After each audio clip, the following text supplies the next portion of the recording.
এক নম্বরে হক মানে কোরআনে কারীম, দুই নম্বরে হক মানে ইসলাম, তিন নম্বরে হক মানে মানুষের ঈমান।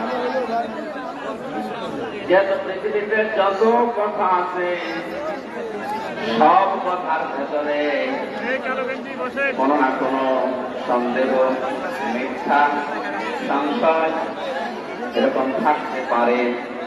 কোরআনে আমার আল্লাহর যত কথা আছে এই কথার ভেতরে কোনো সংশয়, সন্দেহ, মিথ্যার কোনো লেশ পর্যন্ত নেই। আমি আল্লাহর চাইতে সত্যবাদী এ পৃথিবীতে আকাশ জমিনে আর কেউ নেই। দ্বিতীয় নম্বরে ইসলাম। যত ধর্ম এ দুনিয়াতে এখন আছে আমাদের মালিক মহান রব্বুল ইজ্জত জালালের ঘোষণা অনুযায়ী একমাত্র কেবলমাত্র শুধুমাত্র তার কাছে পছন্দনীয় গ্রহণযোগ্য ধর্মের নাম ইসলাম।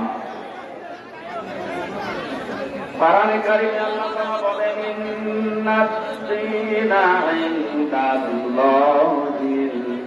ইসলাম। অবশ্যই আমি আল্লাহর কাছে একমাত্র মনোনীত জীবন ব্যবস্থার নাম ইসলাম। আলেম যারা বসে আছেন দিনের আগে আমার আল্লাহ আলিফ লাম লাগিয়েছেন, বক্তব্য শুরু করার আগে আল্লাহ ইন্না লাগিয়েছেন। এটা দ্বারা বোঝা যায় পৃথিবীতে একমাত্র ধর্ম ও জীবন ব্যবস্থা আমাদের আল্লাহর কাছে, তার নাম ইসলাম। এছাড়া অন্য কোন জীবন ব্যবস্থা ধর্ম দিয়ে আল্লাহকে রাজি খুশি তার কাছে পৌঁছানো সম্ভব না। এমনকি কেউ যদি ইসলাম বাদ দিয়ে আল্লাহর কাছে পৌঁছাতে চায়, সূরা আলে ইমরানের 85 নম্বর আয়াতে আল্লাহ স্পষ্ট ঘোষণা দিয়েছেন ওমাইয়া বাতাদি গায়রাল ইসলামি দীনান ফালাই ইউকবালা মিন ওয়া ফিল আখিরাতি মিনাল খাসিরিন।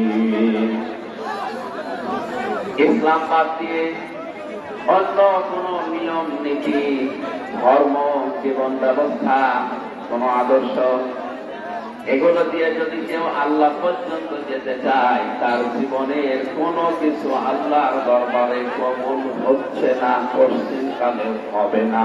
বলেন নাউযুবিল্লাহ। এটা যেহেতু রেকর্ড হচ্ছে, আমার সামনে আজ 1,00,000-1,50,000 মানুষ নয়, 175 কোটি মুসলিম, 750 কোটির উপরে মানব জাতি দুনিয়াতে।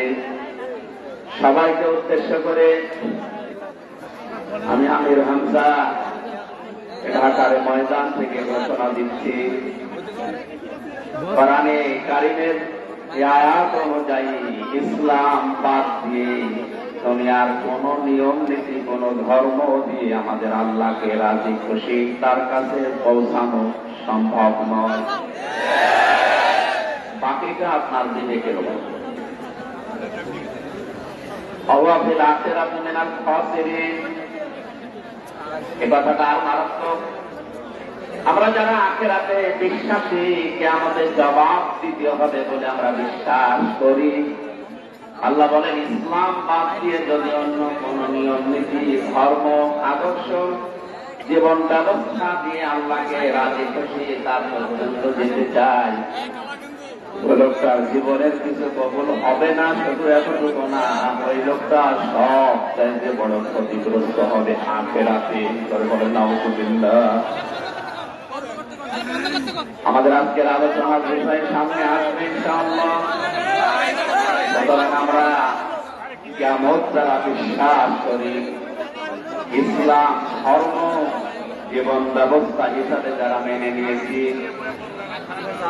এ দুনিয়াতে সব চাইতে সত্য জীবন ব্যবস্থার নাম যেহেতু ইসলাম, এই ইসলাম দিয়ে দুনিয়ায় যত বাতিল জিনিস আছে মতাদর্শ আছে, ধর্ম আছে, সবগুলোর উপরে আল্লাহ আঘাত করার কথা সূরা আম্বিয়া 18 নম্বর আয়াতে ঘোষণা দিয়েছেন।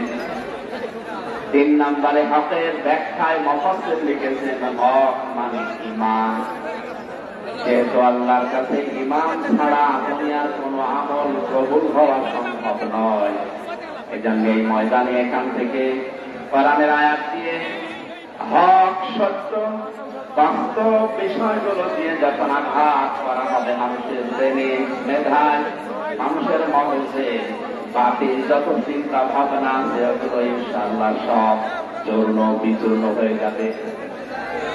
আয়াত মাতুল ফাইজা ওয়াল সাহিব ওয়ালাকুমুল ওয়াইদু মিম্মা তাসিফুন। আল্লাহ বলেন দুর্ভোগ ওই মানুষগুলোর জন্য, আক্ষেপ ওই মানুষগুলোর জন্য যারা নিজেরা মন মতো নিয়ম নীতি তৈরি করে। সুতরাং এই ময়দানে আমরা যারা এসেছি আজকে, আমি কোরআন দিয়ে একটা একটা করে আপনার মেধায়, আপনার এই ব্রেনের উপরে, মগজের উপরে ধাক্কা দেব আল্লাহর কোরআন দিয়ে, যেন বাতিল চিন্তা ভাবনা সহ যত বিষয় আছে সব চূর্ণ বিচূর্ণ হয়ে যায়। ধরে বলেন আমিন। দরুদ আর সালাম করছি আমাদের নবী মুহাম্মদ রাসূলুল্লাহ সাল্লাল্লাহু আলাইহি ওয়াসাল্লামের প্রতি। বিশ্ব নবী মুহাম্মদ রাসূলুল্লাহ সাল্লাল্লাহু আলাইহি ওয়াসাল্লামের লক্ষ লক্ষ হাদিস থেকে বুখারী শরীফের একটি হাদিসের টুকরা পড়েছি। হযরত আবু সাঈদ খুদরি থেকে বর্ণিত, নবীজি বলেন, তোমাদের ভেতরে কেউ যদি কোনো অন্যায় কাজ হতে দেখে, সে যেন অবশ্যই তার হাত দিয়ে সেটা বন্ধ করে। যেহেতু হক শব্দের 3 নম্বর ব্যাখ্যায় আমি ঈমান বলেছি, আমাদের ঈমান আছে কিনা এটা মাপার থার্মোমিটার এই হাদিস। শুধু মনে করি যে বড় জুব্বা গায়ে দিয়ে, সুন্দর টুপি মাথায় দিয়ে, পাগড়ি মাথায় দিলে আমাদের ঈমান আছে, পাকাপোক্ত না। ঈমান মাপার যন্ত্র, থার্মোমিটার এইটা। অন্যায় কাজ যেখানে হতে দেখবে, ঈমান যদি তার থাকে, সবল ঈমানদার যিনি সবচাইতে শক্তিশালী ঈমানদারের গুণ হচ্ছে সে তার হাতের দ্বারা এটা বন্ধ করবে, বাধা দেবে। মুহাদ্দিসিন ইকরাম এখানে হাদিসে হাত দ্বারা শুধুমাত্র এই হাত নয়, ক্ষমতার হাত, টাকা পয়সার হাত, পাওয়ারের হাত, আইনের হাত, এরকম অনেকগুলো অর্থ নিয়েছে। সুতরাং আমরা যদি ঈমানদার দাবি করি, অন্যায়, বিবেক বহির্ভূত, ইসলাম বহির্ভূত, সমাজ বহির্ভূত কোন কাজ যদি আমাদের সামনে হয়, আর আমি যদি শক্তিশালী ঈমানদারি দাবি করি, অবশ্যই এটা আমাদের আইনের হাত দিয়ে হোক, টাকা পয়সা, ক্ষমতা, পাওয়ার, শক্তি যে হাত আছে যার, এটা দিয়ে অবশ্যই সেটা বন্ধ করার চেষ্টা চালাতে হবে। এটাকে আজ যদি কেউ দুনিয়ার কাজ মনে করে, রাজনীতি মনে করে ছেড়ে যায়, তাহলে সে দুর্বল ঈমান, শক্তিশালী ঈমানদার। দ্বিতীয় নম্বরে, এটা যদি সম্ভব না হয়, আইন নেই আপনার কাছে, ক্ষমতা নেই, টাকা পয়সা নেই, পাওয়ার নেই, এ হাতও প্যারালাইজ।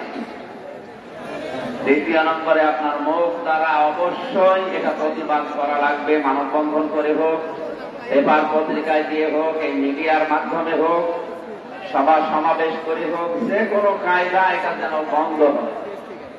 এটাও যদি কেউ করতে না পারে, ওই পরিস্থিতি যদি না থাকে, 3 নম্বরে হাদিসের শেষে আছে, সে যেন অন্তর দ্বারা ঘৃণা করে। তার মানে সে যেন পরিকল্পনা করে অন্যায় কি করে বন্ধ করা যায়। এইটাও যদি কোন মানুষের ভেতরে না আসে, নবীজি বলেন এটা সর্বনিম্ন ঈমানের পর্যায়। এইটাও যদি না থাকে, ওর ঈমান নেই, এটা বেঈমান। এই হাদিস পড়ার পরে আমার যতটুকু মনে হচ্ছে, এই 3টা বছর আমি জেলখানায় কাটিয়ে বাইরের এই জগৎ সম্পর্কে এখন যেটা দেখতে পাচ্ছি, আমাদের ঈমান এই 3 নম্বর পর্যায় পর্যন্ত অনেকের নেই।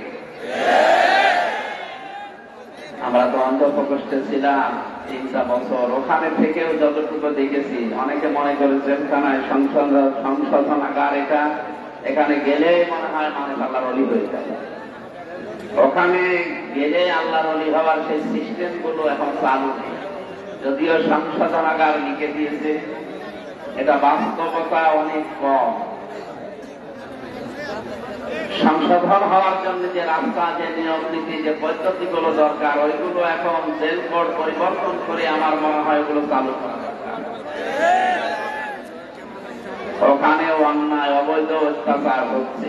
এমনকি আমি মিডিয়ায় এটা আসবে কিনা জানি না, ঠিক আছে, এই জন্য আমাদের উচিত এই সংশোধনাগারকে সংশোধনাগার হিসাবে তৈরি করা। কোরআনে কারীম মানুষদেরকে সংশোধন করার জন্য যে নিয়ম নীতিগুলো, যে ঔষধগুলো দিয়েছে, আল্লাহ রাব্বুল আলামিন বলেন, অনুনাজ্জিলু মিনাল কুরআনি মা হুয়া শিফাউন ওয়া রাহমাতুল লিল মুমিনিন ওয়া লা ইয়াজিদুজ যালিমিনা ইল্লা খাসারা। সূরা বানী ইসরাঈলের ৮৩ নম্বর আয়াতে আল্লাহ জানিয়েছেন, কোরআন নাযিল করার ধারাবাহিকতায়, পরিক্রমায় এমন এমন বিধান আমি দিয়েছি যেটা মুমিনদের জন্য ঔষধ। সুতরাং জেলখানা থেকে শুরু করে আমাদের পরিবার, সমাজ এবং রাষ্ট্রের সংশোধন যদি চাই, আমরা যদি অসুখ থেকে মুক্ত হতে চাই, রোগ থেকে মুক্ত হতে চাই, অবশ্যই কোরআনের এই নীতিমালা, এই ঔষধ আমাদের গ্রহণ করতে হবে। সুতরাং যে নবী আমাদেরকে ইমানের এই ধাপগুলো শিক্ষা দিলেন, আমরা যেন শক্তিশালী ইমানদার হওয়ার জন্য যে পর্যায়ে আছে, দুনিয়ার এই জীবনে ওই পর্যায়ে থাকতে পারি। আল্লাহ তাওফীক দিন, আমিন। প্রত্যেকটি জিনিস অভ্যাসের উপরে গড়ে ওঠে, আর মানুষ অভ্যাসের দাস। আমরা যেহেতু ৩ বছর কথা বলার অভ্যাস নেই, এই জন্য নতুন নতুন লাগছে। দোয়া করেন আল্লাহ যেন আমার জন্য সহজ করে দেন। সুবহানাকা লা ইলমা লানা ইল্লা মা আল্লামতানা ইন্নাকা আনতাল আলিমুল হাকীম। সূরা মুমিন, এখান থেকে 2টা আয়াত পড়েছি, 51, 52। আজকের আয়াতের ভেতরে কিছু গুরুত্বপূর্ণ তথ্য আছে। আমি তাফসীর আকারে, যেহেতু তাফসীরুল কোরআন মাহফিল লিখেছে, ওই হিসাবে কোরআনে কারীমের ওই আয়াত থেকে ওই কথাগুলো বলার চেষ্টা চালাবো ইনশাআল্লাহ। আল্লাহ যেন তাওফীক দেন, করে বলে না।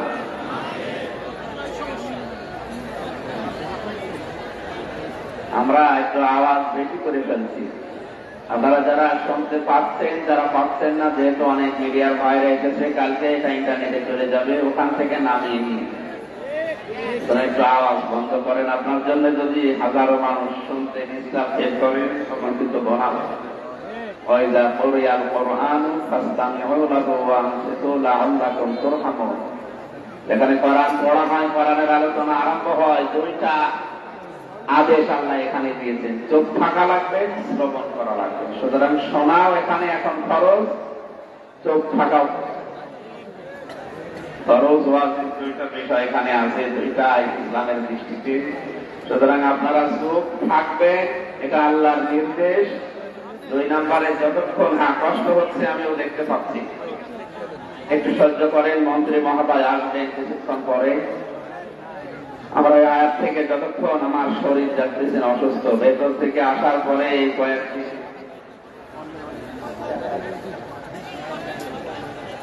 আমি অসুস্থ, এখনো সুস্থ হতে পারিনি।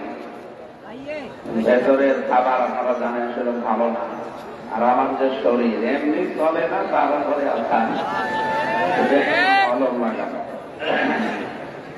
দোয়া চাচ্ছে আল্লাহর এই ওলিদের, আল্লাহ যেন আমাকে হায়াতে তাইয়্যিবা, সিহাতে কুল্লিয়া, সুস্থতা দান করে।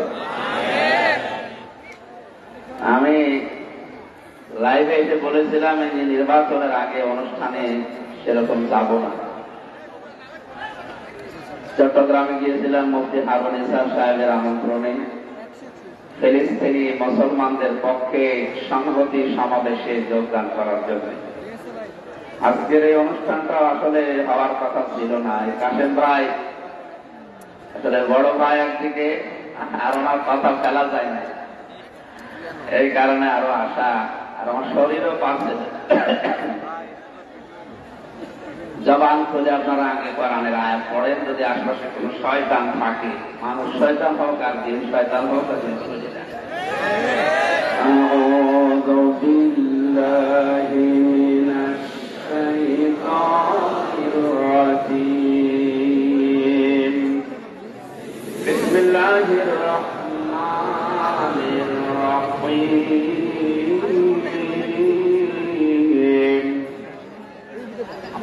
إنا لننصر رسلنا والذين آمنوا في الحياة الدنيا ويوم يقوم الأشهاد।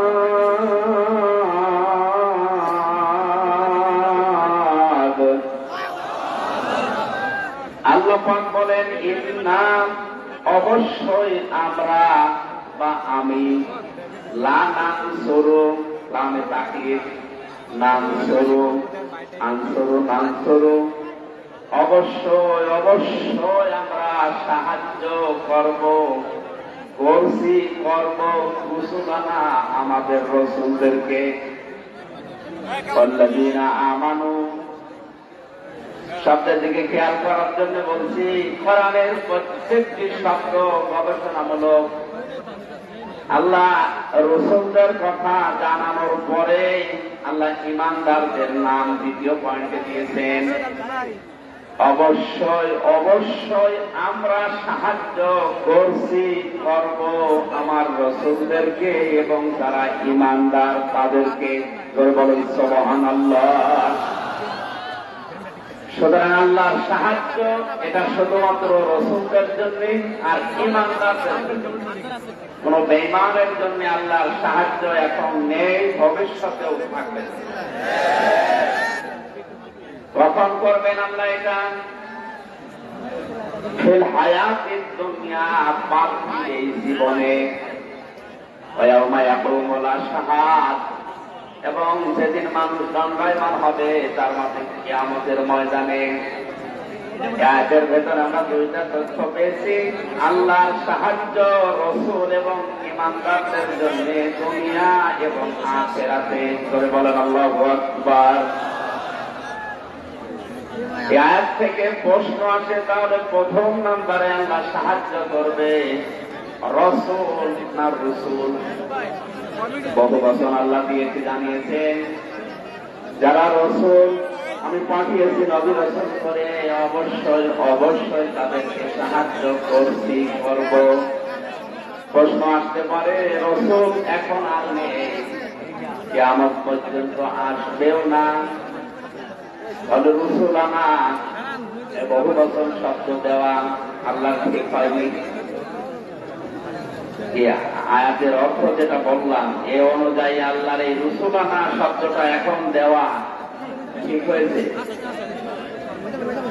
লানানসুরু যেহেতু মোজারে দিয়েছেন আল্লাহ, এখন করছি ভবিষ্যতেও করব, এই অর্থে আসলে রাসূল এখন নেই, কিয়ামত পর্যন্ত আর আসার সম্ভাবনা নেই। সুতরাং যারা মিথ্যা নবী এবং রাসূলের দাবি করছেন এই আয়াত অনুযায়ী, হাদিস এসেছে তাফসীর গ্রন্থে, ব্যাখ্যায় আমরা পেয়েছি আনা খাতামান নাবিয়্যিন আলা নাবিয়্যা বাদি, আমি শেষ নবী, আমার পনের পরে নবী নেই, রাসূল নেই। সুতরাং যারা দাবি করছে এক কথায় এরা মিথ্যা বলে। রাসূলদেরকে আল্লাহ সাহায্য করবেন বলছেন কিয়ামত পর্যন্ত, অথচ রাসূল আর কিয়ামত পর্যন্ত আসবে না। আল্লাহর বক্তব্য দুই রকম হয়ে যাবে। আমি যতগুলো তাফসীর দেখেছি আয়াতে, মুফাসসিরিন ইকরাম এই আয়াতের তাফসীরে রাসূল বলতে নায়েবে রাসূল এখানে বুঝিয়েছেন। আল উলামা ওয়ারাসাতুল আম্বিয়া, আলেম ওলামা যারা এরা নবীর ওয়ারিস, নায়েবে রাসূল উত্তরাধিকারী। তারা হয়তো সম্পদ টাকা পয়সা দুনিয়ায় ছেড়ে যায়নি, তারা ছেড়ে গেছে এলেম, ঐশী বাণী। সুতরাং এলেম তারা পাবে দুনিয়াতে, ঐশী বাণী তারা অর্জন করবে। এই মানুষগুলোই আল্লাহর নবীর উত্তরাধিকারী নায়েবে রাসূল। এদেরকে আল্লাহ সাহায্য করবেন, তিনি গ্যারান্টি দিয়ে ঘোষণা দিচ্ছেন। আর আল্লাহর ওয়াদা, আল্লাহর গ্যারান্টি কখনোই মিথ্যা হওয়া সম্ভব না, এটা আমরা মনে প্রাণে বিশ্বাস করি। আমাদের প্রধান অতিথি মাননীয় মন্ত্রী সাহেব আসতেছে। লিল্লাহি তাকবীর। আপনারা ধৈর্য সহকারে বসেন, আমাদের কেউ কোনো প্রকার ধৈর্য সহকারে বসেন। মন্ত্রী মহোদয় আসতেছে, মন্ত্রী মহোদয় সময় নেবে না, অল্প সময়ের মধ্যে আপনাদের কাছে দোয়াতে মন্ত্রী মহোদয় চলে যাবে। পরবর্তীতে আপনারা আমাদের আজকে এই প্রধান বক্তার আলোচনা করবেন। একটু ধৈর্য সহকারে বসেন, কেউ উঠবেন না। আপনারা মন্ত্রী মহোদয়ের জন্য একটু জায়গা করে দেন প্লিজ, কেউ নড়াচড়া করবেন না। কারণ মন্ত্রী মহোদয় আপনার জন্য একটু জায়গা করে দেন। আমাদের মন্ত্রী মহোদয় আপনার জন্য একটু জায়গা করে দেন, কেউ নড়াচড়া করবেন না। মন্ত্রী মহোদয় আপনার সব আমাদের এই কার্যক্রম শুরু একটু 5 মিনিট সময় দেন, শুধু একটু জায়গা দেন, কেউ নড়াচড়া করবেন না। মন্ত্রী মহোদয় আপনার জন্য একটু জায়গা করে দেন, আমাদের একটু জায়গা করে দেন মন্ত্রী মহোদয় আপনার জন্য। আপনি একটু বসেন, বসেন,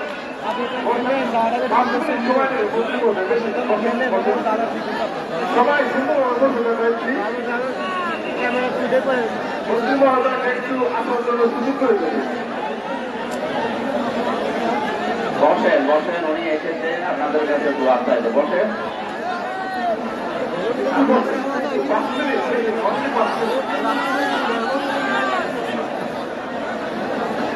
আমাদের মাননীয় মন্ত্রী মহোদয় আসছেন, 5 মিনিট সময় দিকে আপনারা বসেন। 5 মিনিট পরে ইনশাল্লাহ আমরা আপনার বয়ান শুনবো। আমাদের মন্ত্রী মহোদয় আসছেন, বসেন, তারপরে একটু বসে যান। মন্ত্রী মহোদয় আসছে, আপনারা একটু বসেন। আপনি মাধ্যমিক প্রধান অতিথি আমাদের বসেন বসেন, আমি এমনিতে অবস্থায় আপনি অসুস্থ। বসেন।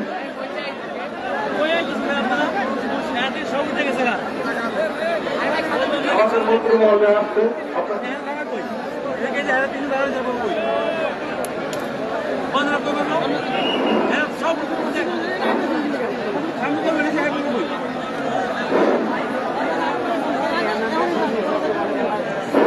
সম্মানিত মুসলিম গ্রাম, আপনারা জানেন যে এখন নির্বাচনী সময়।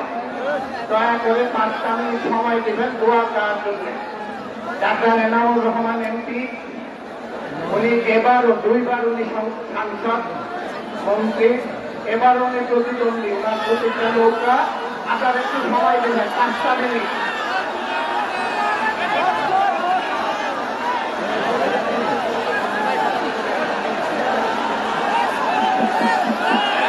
বসেন মেহমান আমাদের, বসেন।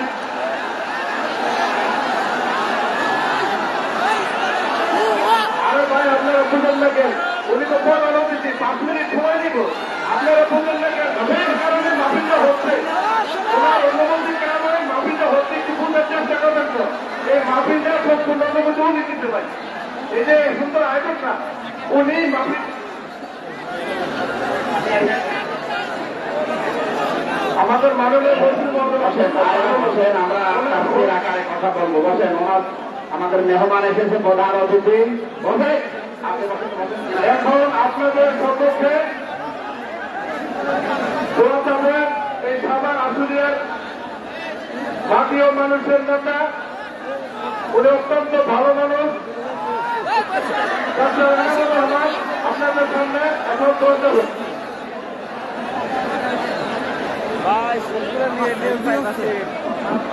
আমি তো লাইভ বসেন ভাইরা, বসেন বসে বসেন, আমাদের মেহমান কথা বলবে। বসেন বসেন, আমরা মেহমানের কথার পরে আবার কমপ্লিট শুরু করবো। বসেন,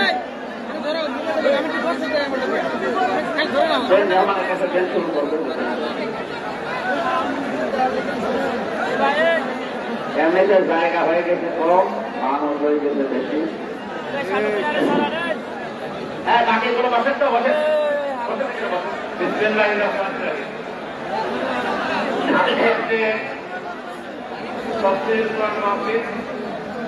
এখানে আল্লাহ তাআলার কোরআন এবং তর্জমা হবে, তাফসীর হবে। এই মাহফিলগুলো বরকতময় মাহফিল। এখানে আল্লাহ সুবহানাহু ওয়া তাআলার রহমত বর্ষিত হয়। ফেরেশতা আছেন, তারা আল্লাহর গুনাহ মাফ এবং হেদায়েতের জন্য দোয়া করে। আমি এই মাহফিলগুলোতে দুনিয়াবি কোনো বক্তব্য দেওয়ার জন্য আসি না। আমি আসি তাবলীগের কাজ করে এবং কোরআন করে, কোরআনের শর্তবাদ তফসীর করে যে জ্ঞান অর্জন করেছি, বর্তমান বিশ্বের মুসলিম উম্মাহর যে দুরবস্থা, তার প্রেক্ষিতে কি করা উচিত, কি করা উচিত না, এর উপরে আমি কথা বলব। আমি বুঝতে পারছি আপনারা এখন আমি হেমন্তান সাহেবের বক্তব্য শোনার জন্য ব্যক্তি হয়ে আছেন। আমি যতই কোরআন থেকে বলি না কেন, আপনারা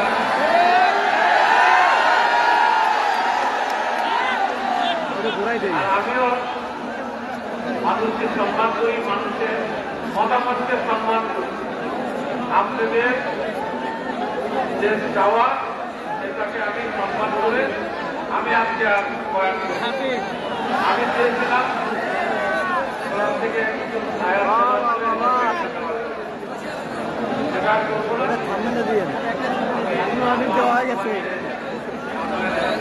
দেওয়াটাই ভালো।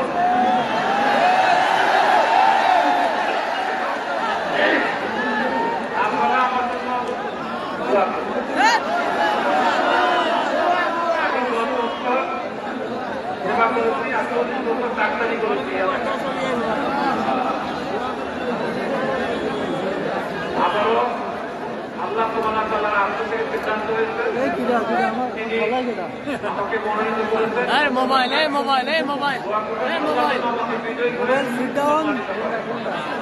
আল্লাহ ছাড়া মানুষের কোনো শব্দ নাই বিজয় করার সম্মানিত।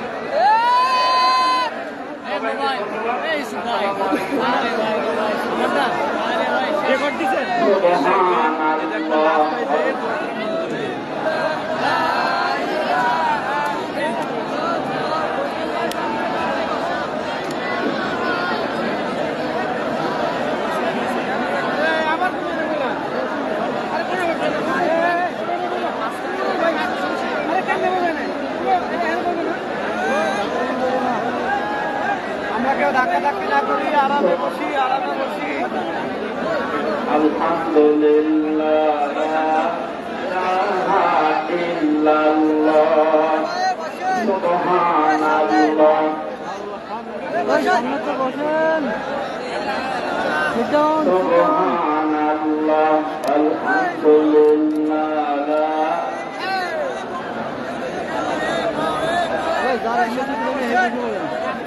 সুবহানাল্লাহ লা ইলাহা ইল্লাল্লাহ সুবহানাল্লাহ আলহামদুলিল্লাহ লা ইলাহা ইল্লাল্লাহ লা ইলাহা ইল্লাল্লাহ মুহাম্মাদুর রাসূলুল্লাহ। আল্লাহুম্মা সাল্লি আলা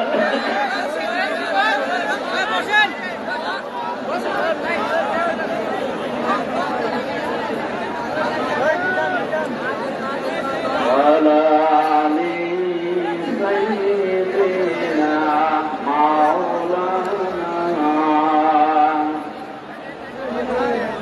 জোরে জোরে পড়ে দরুদ ওহে মোমেন বসিয়া আমাদের দরুদ শোনেন নবীজি রওজা পাকে শুইয়া। আল্লাহুম্মা সাল্লি আলা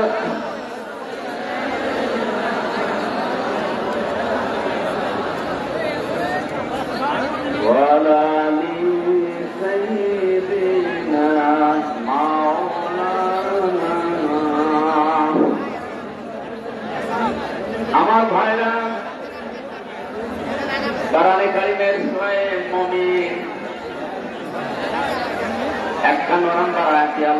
জানিয়েছেন অবশ্যই অবশ্যই আমরা সাহায্য করছি, করব আমার রাসূলদেরকে কারাগারের ভেতরে। মরহুম মুফতি আমির রহমতুল্লাহ আলাইহির জামাতা মুফতি সাখাওয়াত হোসেন রাজি, মাওলানা সোনাইল আল হাবিব, কওমি মাদ্রাসা কেন্দ্রিক প্রায় ৭৬ জন আলেম এবং আমি সহ এক জায়গায় আমরা দীর্ঘদিন ছিলাম। বিশেষ করে মুফতি সাখাওয়াত হোসেন রাজি সাহেবের কাছে এই আয়াত নিয়ে আমরা দুজন কথা এক জায়গায় বলতাম। আল্লাহ রসুলানা কেন দিয়েছে এবং রসুলদেরকে যিনি সাহায্য করবেন বলে কোরআনে অঙ্গীকার করলে গ্যারান্টি দিয়ে তাকে দিয়ে হযরত ইব্রাহিম আলাইহিস সালামের এখানে 30টা পয়েন্টের উপরে আমি নোট করেছিলাম। ওখানে শরীরের যে কন্ডিশন, গলার যে অবস্থা, কথা বলার এই ধারাবাহিকতা যেহেতু প্রায় 3 বছর নেই, এই জন্যে মানে ধরছে না। 2-1টা 5টা এভাবে হতে হতে চালু হয়ে গেলে ইনশাল্লাহ আবার মানে আমার এক নানি শাশুড়ি ছিল বলতো যে বক্তার গলা আর জোতার তলা সমান। জোতার তলায় যেমন কিছু বাঁধে না, বক্তার গলায়ও কিছু বাঁধে না।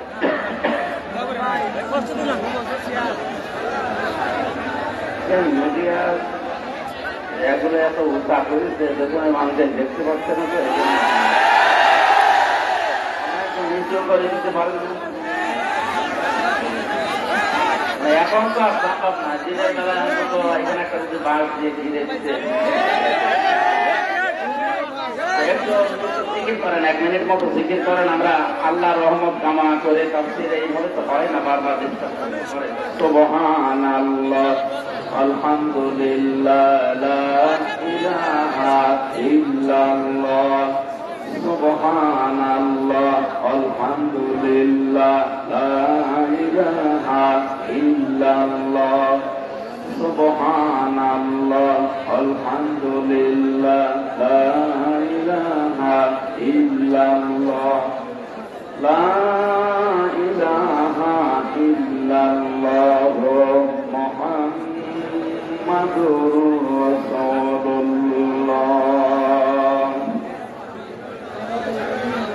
আল্লাহ রাব্বুল আলামিন তার রাসূলদেরকে সাহায্য করছেন, করবেন বলে যে ঘোষণা কোরআনে দিলেন। হযরতে আদম আলাইহিস সালাম থেকে হযরতে মুহাম্মদুর রাসূলুল্লাহ পর্যন্ত আমরা দেখেছি নবীদের জীবনী ইতিহাস গ্রন্থে, হাদিস গ্রন্থে পড়াশোনা করার পরে যেটা আমরা পেয়েছি, তাদের যে সাহায্য আল্লাহ পাক তাওরাত, জব্বর, ইনজিল সহ 104 খানা যে গ্রন্থ আমরা জানি, 100 খানা সহিফা, 4 খানা বড় কিতাব, এর সামারাইজ গুলো আমরা দেখেছি। হযরত মুসা আলাইহিস সালাম, হযরত ইব্রাহিম আলাইহিস সালাম, বিশেষ করে আমাদের নবীজির আগে হযরত ঈসা আলাইহিস সালামকে আমার আল্লাহ যেভাবে সাহায্য করেছিলেন, এই সমস্ত নবী রাসূলদের সাহায্যের দিকে তাকিয়ে ইমানদার যারা আছে এই মানুষগুলো যদি আজ শিক্ষা নিতে চায় বা শিক্ষা নিয়ে জীবন চালাতে চায়, এই আয়াত তাদের জন্য পাথেয় হিসাবে কাজ করবে বলে আমি বিশ্বাস করি ইনশাআল্লাহ। সুতরাং নবী রাসূল যেহেতু এখন নেই, নবীদের ওয়ারিস আছে, তাদেরকেও মহান আল্লাহ সাহায্য করছেন, কিয়ামত পর্যন্ত করবেন। তার বাস্তব প্রমাণ আজও এই দুনিয়াতে যারা হক্কানি আলেম আছে তারা। ইমাম তাইমিয়ার ঐতিহাসিক একটা উক্তি আমি মাঝে মাঝে বলি যে হক্কানি আলেম এই শব্দটা নিয়ে আজ যারা মানুষকে ধোঁকা দিয়ে বোকা বানিয়ে নিজেদের আখের বসায়,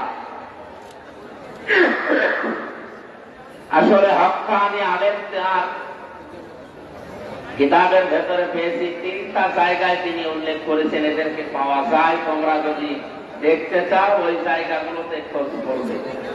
এক জায়গা হচ্ছে মাটির নিচে, তার মানে কবরে।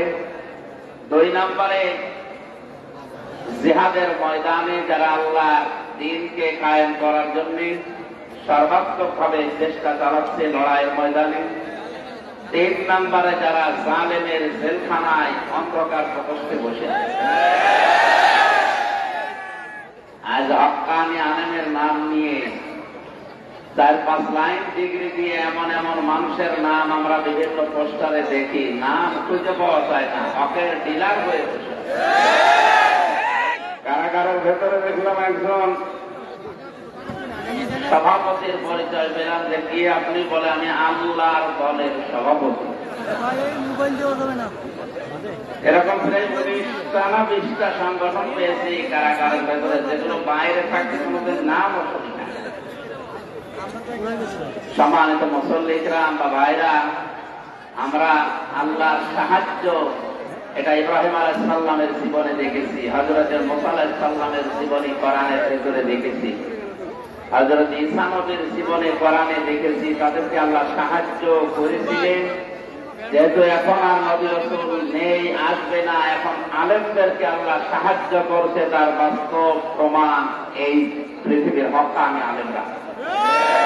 আমি আবার রিপিট করছি, হক্কানি আলেম পাওয়া যায় দরবারে, আস্তানায়, গাছতলায়, মাজারে, কোথায়? 3টা জায়গায়। ইমাম আহমদ ইবনে তাইমিয়া রাহমাতুল্লাহ আলাইহি ঐতিহাসিক এটা তার কিতাবে আছে। প্রথমে যদি আপনি খুঁজতে চান, মাটির নিচে যাবেন, কবরে। ইমাম আবু হানিফা হক্কানি আলেম ছিলেন, দ্বিমত আছে কারো? কোথায় পাওয়া যাবে? ইমাম আহমদ ইবনে হাম্বল কোথায় পাওয়া যাবে?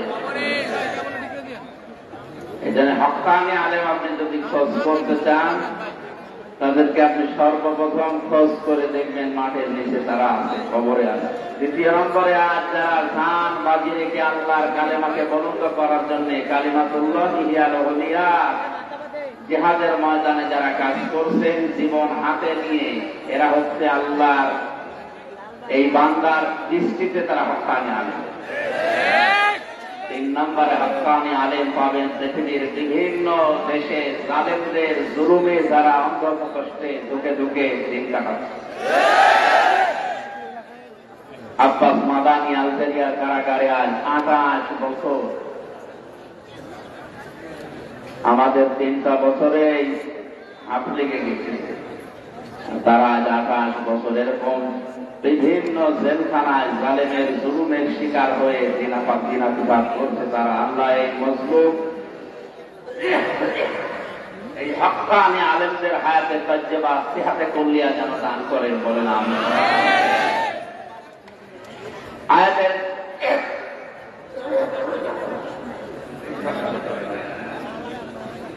জিকির করে না, সুবহানাল্লাহ।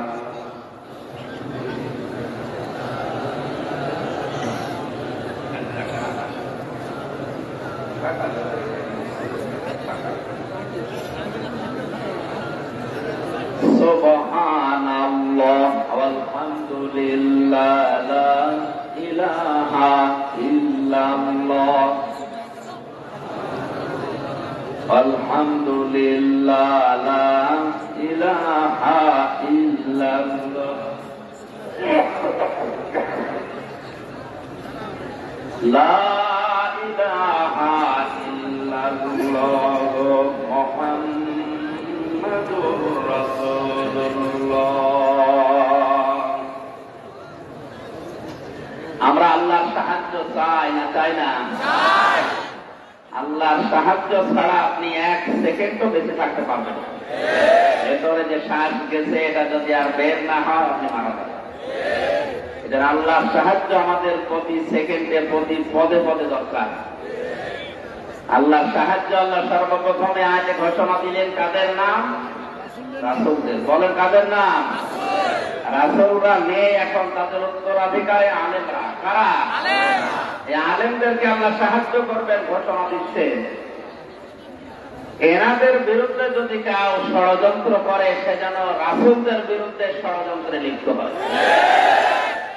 সূরা নূর 18 নম্বর পারা 18 নম্বর পৃষ্ঠা শেষের দিকের একটু আগে আপনার আমার আয়াত নাম্বারটা মনে হচ্ছে না, শেষের আগের আয়াতটায়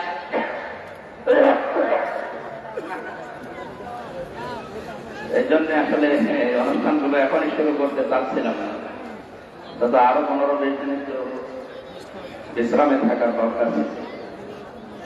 কারণ ভেতরে 3 বছর এই খাবার খেয়ে ভেতরের চাউল কবজা সব নড় করে এটা জয়েন্ট লাগছে, দেরি হবে। চেক আপ করিয়েছে শরীর, কিন্তু ডাক্তারকে বলছে আপনি ঘুমান, 8-9 ঘন্টা করে ঘুমান। আপনারা জানেন জেলখানায় মানুষের সবচাইতে বড় বড় নিয়ামত হচ্ছে ঘুমাতে চাইছে। 24 ঘন্টা একটা ঘরের ভেতরে মানুষ যদি তালাবদ্ধ থাকে, পাখি থাকলে কেমন সফর সফর করবে। আর আমরা তো মুক্ত জীবনের মানুষ, সারা পৃথিবী ঘুরে বেড়ানো মানুষ। আমাদের যদি 3 বছর এক ঘরের ভেতরে 24 ঘন্টা তালা মেরে রাখে, যোগাযোগ বিচ্ছিন্ন করে, কিভাবে থাকা যায় বল? এই চিন্তায় টেনশনে কমাচ্ছে না, তাছাড়া অন্য কোনো সমস্যা না, খাবার দাবার তো আছে। এই কারণে আসলে শরীরে সাপোর্ট দিচ্ছে, আমি জোর করে আসছি। সুতরাং রসুলদেরকে আল্লাহ যেহেতু সাহায্য করবেন বলেছেন, ওলামা ইকরাম আল্লাহর রসুলদের, নবী রসুলদের তারা উত্তরাধিকারী, তারা নায়েবে রসুল। আল্লাহর সাহায্য এই বাংলাদেশেও যদি আমরা পেতে চাই, দেখতে চাই, আলেমদের সাথে উত্তম আচরণ করা আয়াত অনুযায়ী আমাদের ইমানের দাবি। এটা বাদ দিয়ে যদি কোনো মানুষ আল্লাহর সাহায্য পেতে চায়, তাহলে এটা জনতার সাথে, দেশের মানুষের সাথে, জাতির সাথে ধোঁকাবাজ। সুতরাং আমরা আজকের এই ময়দান থেকে স্পষ্ট ভাষায় ঘোষণা দিতে চাই বা চাচ্ছি, ইসলামের জন্য, ইমানের জন্য মজলুম অবস্থায় যে আলেমগুলো এখনো পর্যন্ত জেলখানায় আছে, অতি সত্বর তাদের মুক্তি কামনা করি। এর সাথে আপনারা একমত আছেন?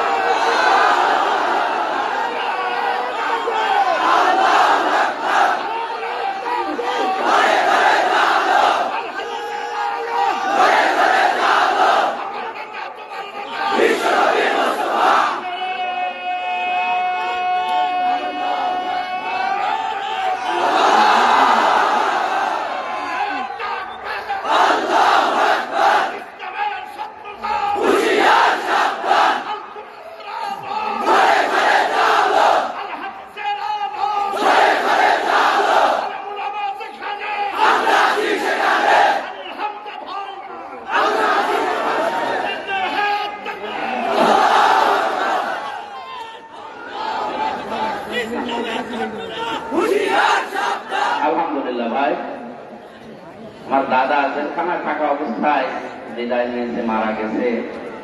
উনি বেঁচে থাকতে একটা গল্প বলতো, শিক্ষণীয়। আমি কয়েক সেকেন্ডের ভেতরে বলছি, একটু চুপ করে।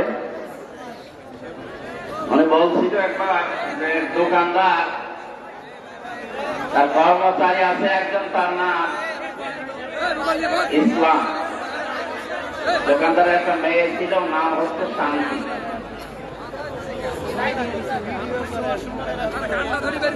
এই দোকানদারের মেয়ের সাথে কর্মচারীর একটা হটলাইন। দোকানদার একদিন টের পেয়ে আচ্ছা পিটানো পিটিয়েছে যে তুমি একটা কর্মচারী আর আমি মালিক তোমার, আমার মেয়ের সাথে লাইন। এমন পিটানো পিটিয়েছে, ও সিদ্ধান্ত নিয়েছে, মালিক তোমার এই শান্তির জন্য আমি মার খেলাম, দেখি শান্তি কয়দিন তোমার ঘরে। এমনিতে তো লাইন ছিল, আরো লাইন বাড়িয়েছে। শেষ পর্যন্ত শান্তিকে বলছে, কোথায়? এই তো আমি আছি, আসো স্টেশনে, আজকে পালানো লাগবে। পালিয়েছে। সকালবেলা দোকানদার চিল্লাচ্ছে, আমার শান্তি গেল কোথায়? জনগণ বলছে, শান্তি গেল কোথায় মানে? না, আমার মেয়ের শান্তিকে আমি খুঁজে পাচ্ছি না। লোকজন বলে আপনি শান্তি খোঁজার আগে বলেন তো আপনার দোকানে যে ইসলাম নামে কর্মচারী ছিল ও কোথায়? তো ও তো আসে না, ওই তোমার শান্তি নিয়ে ওরে তো পিটিয়েছিলাম ওই শান্তির কারণে। এলাকার লোকজন তাকে ধিক্কার দিচ্ছে আর জানাচ্ছে ইসলামকে পিটিয়ে বিদায় করে দিয়ে শান্তি তালাশ করো, ইসলাম আছে যেখানে শান্তি গেছে। সাহায্য যদি আমরা পেতে চাই, ঠিক আছে ভাই, কথা বোঝার চেষ্টা করি। বাস্তবে এই দেশে যদি এখন আমরা আল্লাহর সাহায্য ছাড়া তো চলা সম্ভব না। আপনারা জানেন এই দেশটা চালাতে, আমি একটা ছোট্ট উদাহরণ বলি, 100 টাকা যদি লাগে 1 বছর চলতে, এই বাংলাদেশ 18 কোটি মানুষ, আমরা একটা বছর চলতে মনে করেন 100 টাকা লাগে। কত? 75 টাকা আসে বাইরের দেশগুলো থেকে, বিশেষ করে আমেরিকা সহ 7টা, আমরা 7 সিস্টার জানি, এই 7টা দেশ থেকে এগুলো আসে। বাকি 25 টাকা বিভিন্ন জায়গায়, এবং আমরা যা কামাই করি এই দেশে উৎপন্ন করি সেটা থেকে। এখন যদি এই 25 টাকা দিয়ে চলতে চাই, সম্ভব না। 75 টাকা তো লাগবে। সবচাইতে বড় বিষয় হচ্ছে আল্লাহর সাহায্য। আল্লাহর এই সাহায্য যদি পেতে চাই, অবশ্যই এদেশে যারা ঐশী জ্ঞানে জ্ঞানী আলেম, তারা এক কথায় উত্তরাধিকারী নবী এবং রাসূলদের, যেহেতু আল্লাহর ঘোষণা তিনি মানুষ বানিয়েছেন, খালাকাল ইনসান, আর তিনি সাহায্য করবেন বলেন গ্যারান্টি দিচ্ছেন, অবশ্যই আলেম ওলামাদের যে মর্যাদা, যে সম্মান, যে জায়গা, তাদেরকে ওই মর্যাদা, ওই সম্মান, ওই জায়গায় রাখতে হবে, তাহলে আল্লাহ সাহায্য হয়। ওয়াল্লাযীনা আমানু ফিল হায়াতিদ দুনিয়া, রাসূলদের নামের পরে আল্লাহ ঈমানদারদের নাম দিয়েছেন। এই আয়াত দ্বারা বোঝা যায় আল্লাহ রাসূলদের পরে, নবী রাসূলের পরে সবচাইতে বেশি ভালোবাসেন তার ঈমানদার বান্দা বান্দীদেরকে। আজকে আসার সময় হাফেজ আবু সাঈদ একটা আয়াত বলছিল কোরআনে কারীমের সূরা বাকারা থেকে, আল্লাহু ওয়ালিয়ুল্লাযীনা আমানু বিখরিজুহুম মিনাস যুলুমাতি ইলান নূর। আল্লাযীনা আমানু, এই শব্দটা বাস্তবতা আমি বোঝাচ্ছি। আমাদের আসলে রাসূলদের পরে আল্লাহ ঈমানদারদের নাম দিলেন যে পার্থিব জীবনে তাদের আমি সাহায্য করব। এই ঈমানদারদের সাথে আল্লাহর আচরণ কি, আল্লাহর বাস্তবতায় আল্লাহর সম্পর্ক কি? আল্লাহ পাক বলেন যারা ঈমান আনবে আমি আল্লাহ নিজেই তাদের বন্ধু হয়ে যাব। আমি আল্লাহ যদি কারো বন্ধু হয়ে যায়, আমি আল্লাহর দায়িত্ব জানো, ইখরিজুহুম মিনাজ যুলুমাতি ইলান নূর, তাদেরকে আমি অন্ধকারের পথ থেকে আলোর দিকে আমি আল্লাহ নিজে নিয়ে আসি।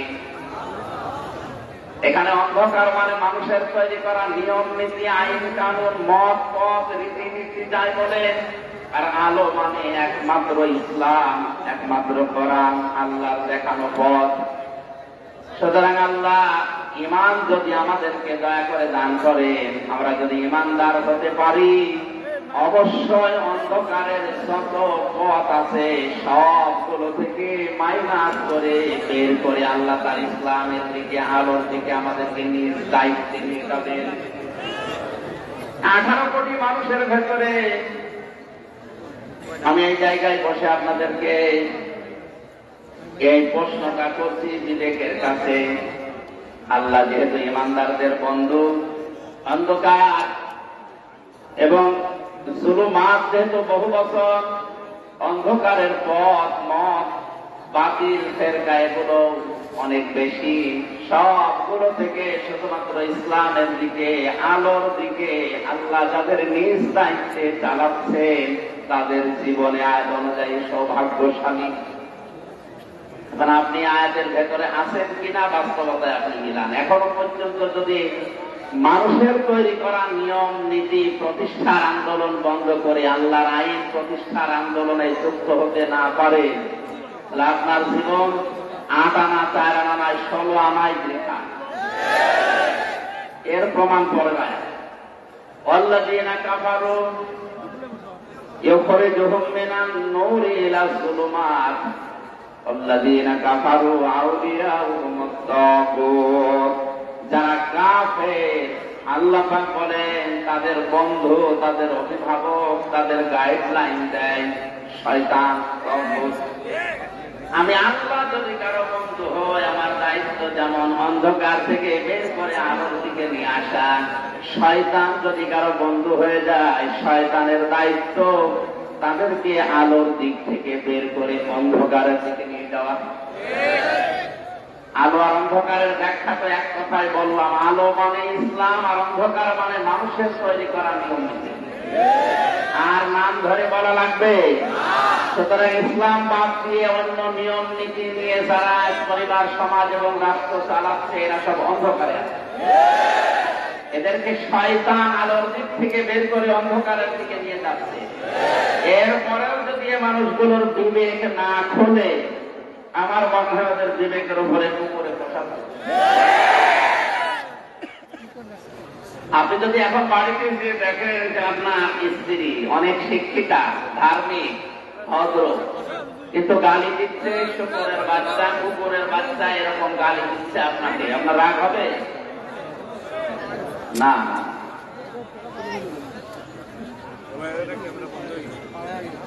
আপনাকে যদি বলে যে এই শুকরের বাচ্চা, এটা কুকুরের বাচ্চা না, প্রথম আপনার বিবেক থাকলে, আপনি যদি ভালো মানুষ হয়ে থাকেন, রাগ করবেন না।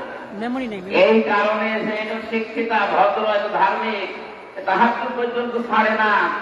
আমাকে দেখলে যে খেদমত করে, স্বামীর হক আদায় করে চলে।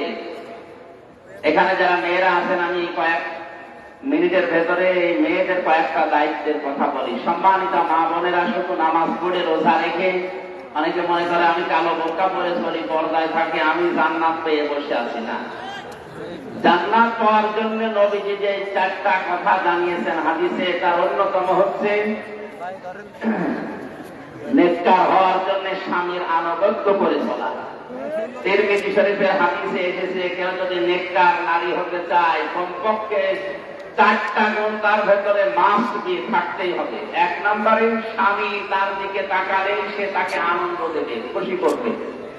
আর যেখানে হাজারো পুরুষ মানুষ বসে আছে, নিজের জায়েজ স্ত্রী বাদ দিয়ে পরকীয়া প্রেম চালিয়ে যাচ্ছে আল্লাহর নাম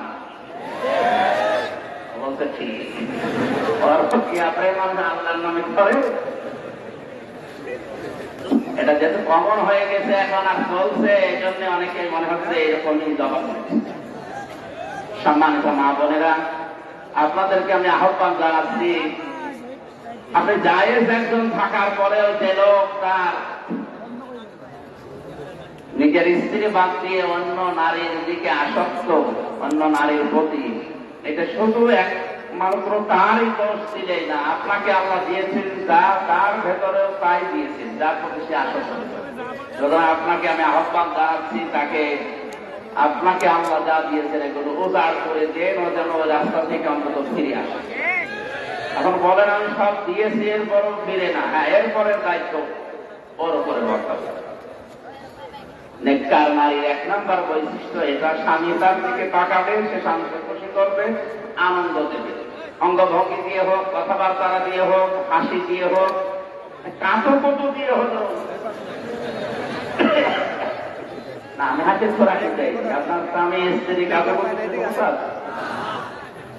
অনেকে অন্যের বউ কাঁটো নবীজি বলেন, আমার কাছে 3টা জিনিস ভালো লাগতো, পছন্দনীয় ছিল, তার ভেতরে 1 নম্বরে আমার নিজের স্ত্রী।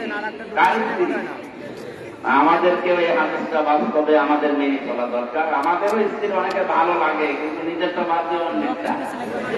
এইরকম স্বভাব চরিত্র যাদের আছে, এটা শুকরের চরিত্র, আমাদেরকে যেন হেফাজত করেন। আমি 2 নম্বরে নেককার নারীর গুণ হচ্ছে, মেয়েরা এসেছে না, সম্মানিত মা বোনেরা, নামাজ রোজা এটা মাস্ট পড়াই লাগবে। নেককার হওয়ার জন্য অন্যতম হচ্ছে, স্বামী যেটা পছন্দ করে ওটা যদি জায়েজ হয়, জীবন থাকতে ওইটাকে আপনাকে পছন্দ করতে হবে।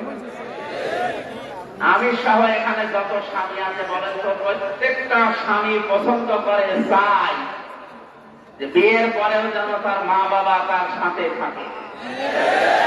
100টার প্রায় 90টা মহিলা এটা চাই না যে আমরা একসাথে থাকবো। এরকম বউ যারা আছে একটু দেখে আপনাদের আমার নাতি ও ভয়ে ভয়ে আছে, নাম জানি আমার বাড়ি করে খাওয়া বন্ধ করে দেয়। দেখেন আপনাকে কি ভয় পায়। সুতরাং নামাজ পড়ে রোজা রেখে কালো বোরকা পরে আপনি মনে করছেন যে আপনি নেককার হয়ে গেছেন, না করছেন। ইমানদারদের যে বর্ণনাটা আমি দিচ্ছিলাম যে শয়তানের দায়িত্ব যত রকমের অন্ধকারের পথ আছে এই পথের দিকে আপনাকে চালাবে আপনার ইসলামের আলোর পথ বাদ দিয়ে। এই মুহূর্তে আপনার বিবেক যদি থাকে, কুকুরে যদি প্রসাব না করে, আর এই স্ত্রী লোক আপনাকে গালি দেওয়ার পরে আপনার বিবেক ঠান্ডাতে রাগ করবেন না, এই কারণে ধার্মিক মহিলা, নেককার মহিলা, এ ভালো বংশের মেয়ে আমাকে গালি দেয়, অবশ্যই এর জিনে ধরেছে বা ভূতে ধরেছে। কথা বলে না কেন? একে জিনে ভূতে না ধরলে তো গালি দেওয়া সম্ভব না। কোন মানুষ যদি আল্লাহর পাঠানো ইসলাম এবং কোরআন সামনে থাকার পরে অন্য কোনো কিছু নেই, এই দুইটা থাকার পরেও মানুষের তৈরি করা নিয়ম নীতি আইন কানুন প্রতিষ্ঠার জন্য সময় ব্যয় করে, অর্থ ব্যয় করে, বুঝতে হবে তাকে যে তাকে শয়তান দখল করবে। আপনি এখন কিন্তু শয়তানের দখলে আছেন, আর যারা শয়তানের দখলে আছে আয়াতের শেষ অংশ আছে উলাইকা আসহাবুন নার হুম ফিহা খালিদুন, এরা হচ্ছে জাহান্নামের অধিবাসী, এদেরকে আল্লাহ চিরস্থায়ীভাবে জাহান্নামে রাখবেন। তোর বলে নাউযুবিল্লাহ।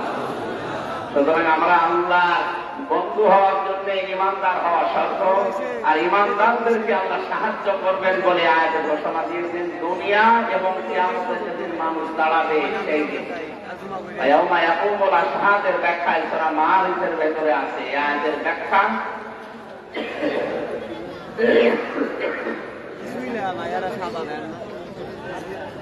আল্লাহ রাব্বুল আলামিন বলেন ওয়ালা ইয়াসআলু হামীমুন হামীমা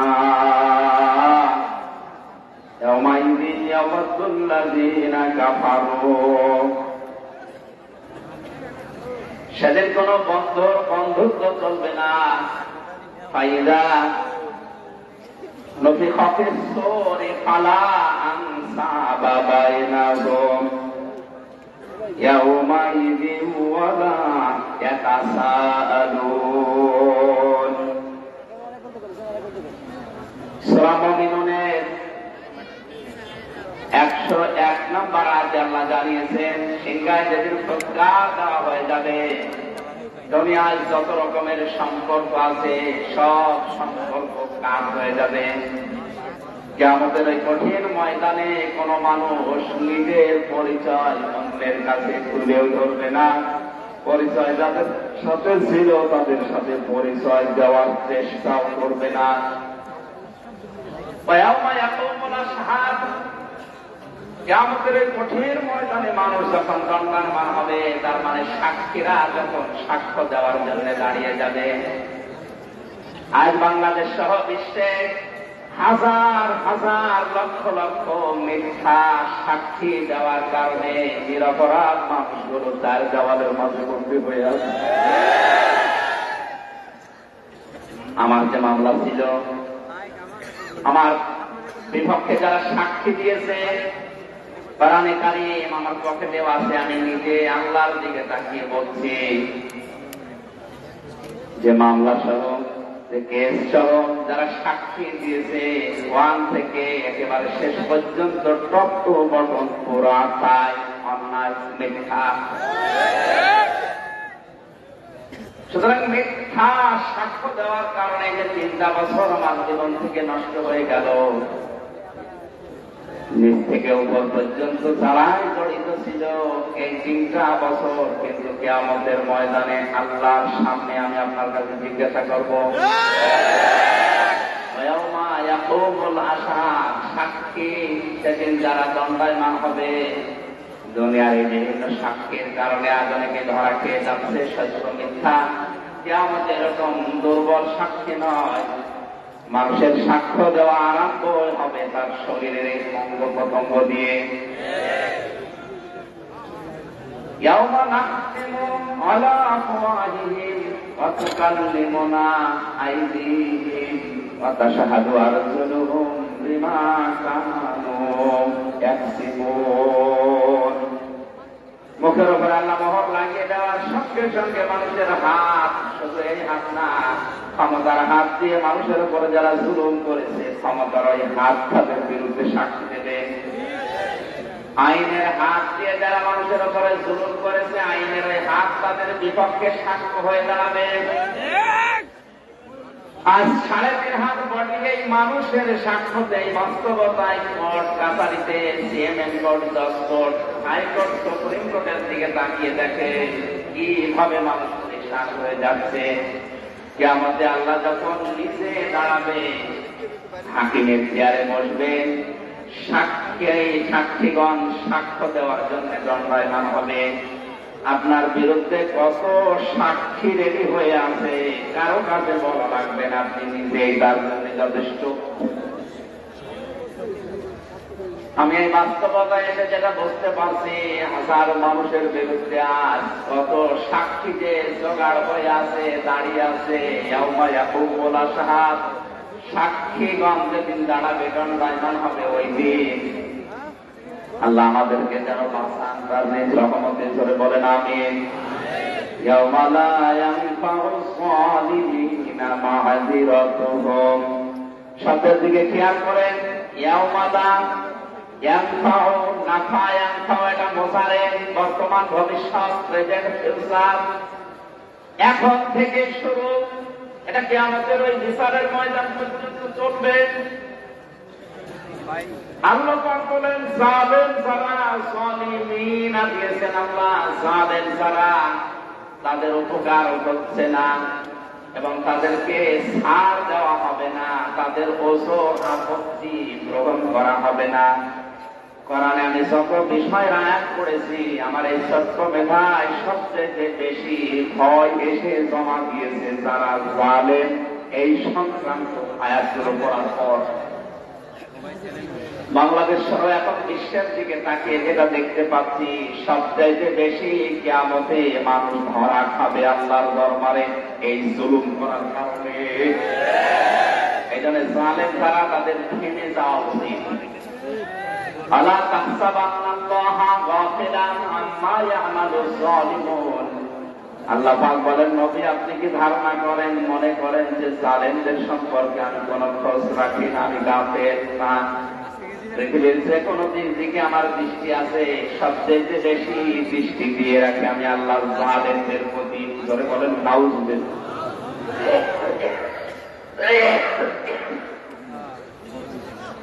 এই জন্য পৃথিবীর জালেমদেরকে বলছি, আপনারা থামেন, এই মুহূর্তে স্টপ হয়ে যান। আপনি কিন্তু আমির হামজার মামলার আসামি না, আপনি সরাসরি আল্লাহর মামলার আসামি।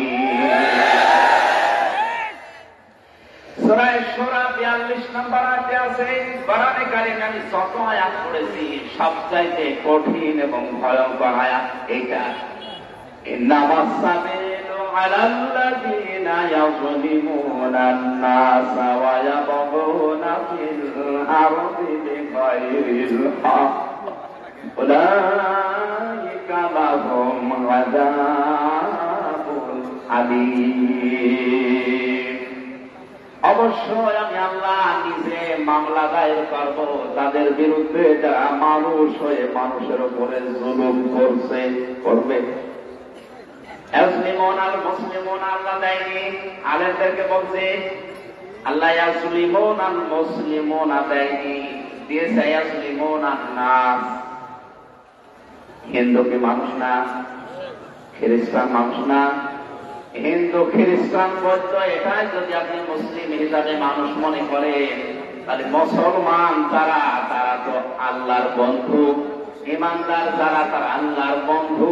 এদের উপরে জুলুম করলে, অত্যাচার করলে আপনি নিজে আল্লাহর মামলার আসামি। আমার এই আয়াত পড়ার পরে মনে হয় বাংলাদেশে এখন আল্লাহর মামলার আসামি খুব বেশি দিন দিন বেড়ে যাচ্ছে।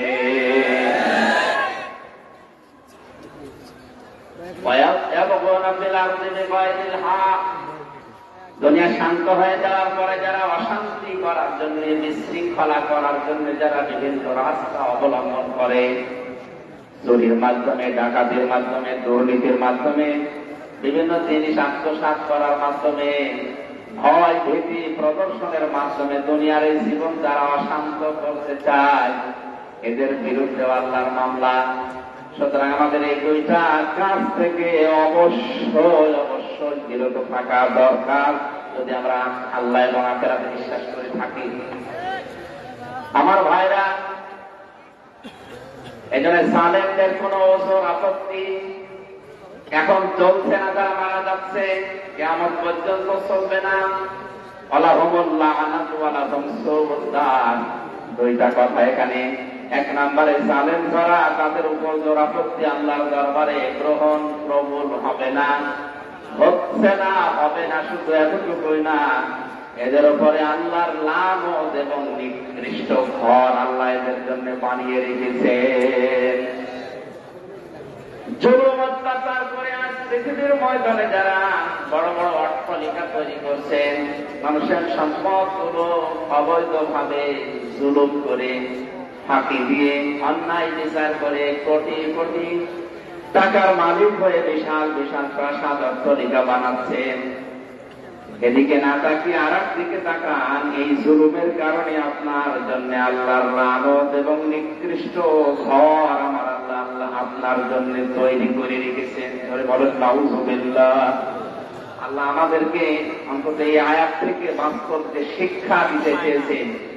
এটা সহজ সরল ভাবে বোঝার এবং আমল করার তৌফিক দিন আমিন।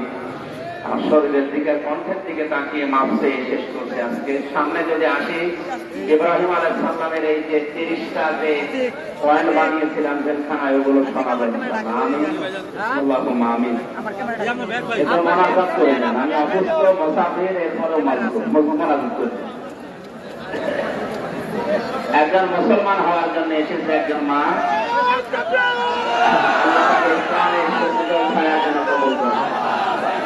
ওনার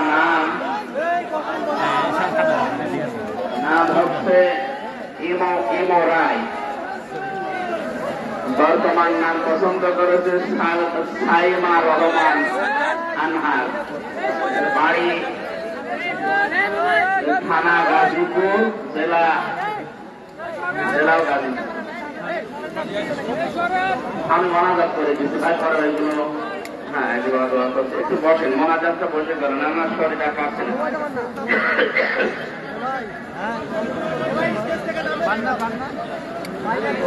ربنا ظلمنا أنفسنا وإن لم تغفر لنا وترحمنا لنكونن من الخاسرين ربنا ظلمنا أنفسنا وإن لم تغفر لنا وترحمنا لنكونن من الخاسرين বিশাল আরশের মালিক, বিস্তীর্ণ জমিনের মালিক, এত বড় সৃষ্টির তুলনায় আমাদের এই হাত দুইটা বড় ছোট্ট। এই ছোট ছোট দুটি হাত ঢাকার আশুলিয়া জানগড়া ফকির বাড়ি জামে মসজিদ সংলগ্ন ময়দানে তাহাজ্জুদের সময় হয়ে গেছে। এখন লক্ষ লক্ষ বান্দা বান্দি আমরা হাত তুলেছি। আমার এই ছোট দুটি হাত তুমি আমাদের এই হাত কবুল করে নাও। হযরতে আদম থেকে পর্যন্ত যত মানুষ কবরে আছে, আজকের এই ময়দানে দিয়ে থাকো, তাদের কবরে পৌঁছিয়ে দাও। রব্বুল আলামিন এই মাহফিলের আয়োজন করতে গিয়ে যারা শ্রম দিয়েছে, অর্থ দিয়েছে, তাদের এই টাকাগুলো কোরআন প্রচারে তুমি হযরত ওসমানের সাথে মঞ্জুর করো। বড় ভাই মাওলানা আবুল কাশেম সহ যত মানুষ এই ময়দানে কোরআনের জন্য গিয়েছে, আমার ভাই জহিরুল ইসলাম সহ নামনা জানার যত মানুষ কোরআনের জন্য এক পা দুই পা করে গিয়েছে, তাদের এই পা গুলো জান্নাতের দিকে তুমি এগিয়ে দাও। আমি নিজে অসুস্থ, যত মানুষ আমরা অসুস্থ আছি, সে পায়ে কামেলা আজেরা নসিব করো। আজকের মাহফিলের প্রধান অতিথি ডাক্তার এনামুর রহমান সহ বিশেষ অতিথিবৃন্দ যারা হাজারো আলেম এখানে বসে আছে, আলেমদের আয়াতে তাজ্জেবা সিহাতে কুল্লিয়া কামনা করছে, আল্লাহ তুমি মেহেরবানি করে এটা নসিব করে দাও। সম্মানিত মা বোনেরা, পর্দার আলে বসে আছে, এদেরকে স্বামী সোহাগিনী বানিয়ে দাও। তাদের পেটে আয়েশার মতো, হযরতে আলীর মতো সন্তান তুমি দান করো। রব্বুল আলামিন আমার মা বাবাকে মাফ করে দাও। মাওলানা হুসাইন আহমেদ তার বাবাকে হারিয়েছে, দোয়া চেয়েছে, ক্ষমা করো। জহরুল ভাই তার মায়ের জন্য দোয়া চেয়েছেন। দেলাওয়ার হোসেন ভাই তার মায়ের জন্য দোয়া চেয়েছে। নাম না জানা যত মানুষ হাফিজ ভাই তার মায়ের জন্য, বাবার জন্য, কত মানুষ আজকে দোয়া চাচ্ছেন, আল্লাহ তুমি সবার নেক মকসুদকে পূর্ণ করে দাও।